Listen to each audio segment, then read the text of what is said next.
Genesis chapter 30, King James Version. And when Rachel saw that she bare Jacob no children, Rachel envied her sister, and said unto Jacob, Give me children, or else I die. And Jacob's anger was kindled against Rachel, and he said, Am I in God's stead, who hath withheld from thee the fruit of the womb? And she said, Behold, my maid Bilhah, go in unto her, and she shall bear upon my knees, that I may also have children by her. And she gave him Bilhah her handmaid to wife. Jacob went in unto her, and Bilhah conceived, and bare Jacob a son. And Rachel said, God hath judged me, and hath also heard my voice, and hath given me a son. Therefore called she his name Dan. And Bilhah, Rachel's maid, conceived again, and bare Jacob a second son. And Rachel said, With great wrestlings have I wrestled with my sister, and have prevailed. And she called his name Naphtali. And when Leah saw that she had left bearing, she took Zilpah, her maid, and gave her Jacob to wife. And Zilpah, Leah's maid, bare Jacob a son. And Leah said, A troop cometh. And she called his name Gad. And Zilpah, Leah's maid, bare Jacob a second son. And Leah said, Happy am I, for the daughters will call me blessed. And she called his name Asher. And Reuben went in the days of wheat harvest, and found mandrakes in the field, and brought them unto his mother Leah. Then Rachel said to Leah, Give me, I pray thee, of thy son's mandrakes. And she said unto her, It is a small matter that thou hast taken my husband. And wouldest thou take away my son's mandrakes also? And Rachel said, Therefore he shall lie with thee tonight for thy son's mandrakes. Jacob came out of the field in the evening, and Leah went out to meet him, and said, Thou must come in unto me, for surely I have hired thee with my son's mandrakes. And he lay with her that night. And God hearkened unto Leah, and she conceived, and bare Jacob the fifth son. And Leah said, God hath given me my hire, because I have given my maiden to my husband. And she called his name Issachar. And Leah conceived again, and bare Jacob the sixth son. And Leah said, God hath endued me with a good dowry.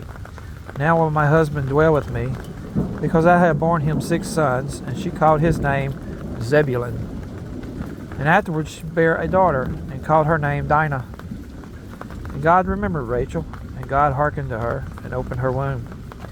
And she conceived, and bare a son, and said, God hath taken away my reproach.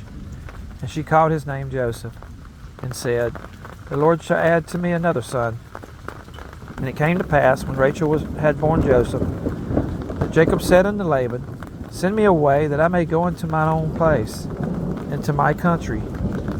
Give me my wives and my children, for whom I have served thee, and let me go. For thou knowest my service which I have done thee. And Laban said unto him, I pray thee, if I have found favor in thine eyes, tarry.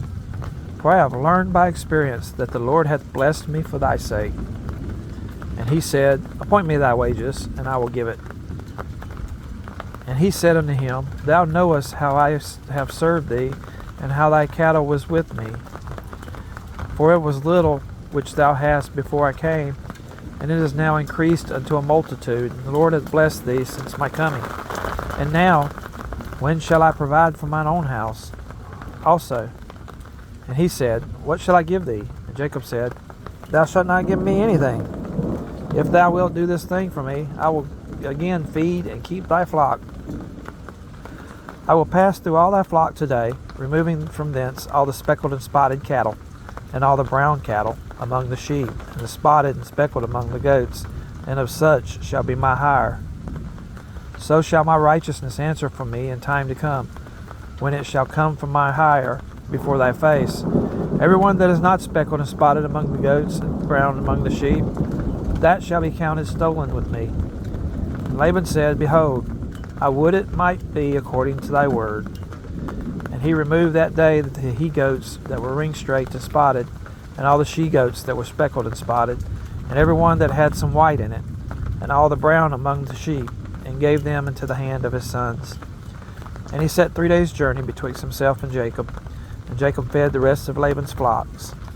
And Jacob took him rods of green, poplar, and of the hazel and chestnut tree, and peeled white strakes in them, and made the white appear which was in the rods. And he set the rods which he had peeled before the flocks in the gutters and the watering troughs, when the flocks came to drink, that they should conceive when they came to drink. And the flocks conceived before the rods, and brought forth cattle ring straight, speckled, and spotted.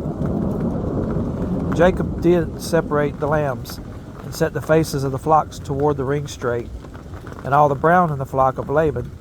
And he put his own flocks by themselves, and put them not into Laban's cattle.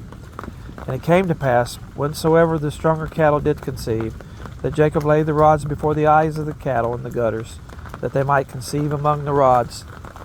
But when the cattle were feeble, he put them not in. So the feebler were Laban's, and the stronger Jacob's.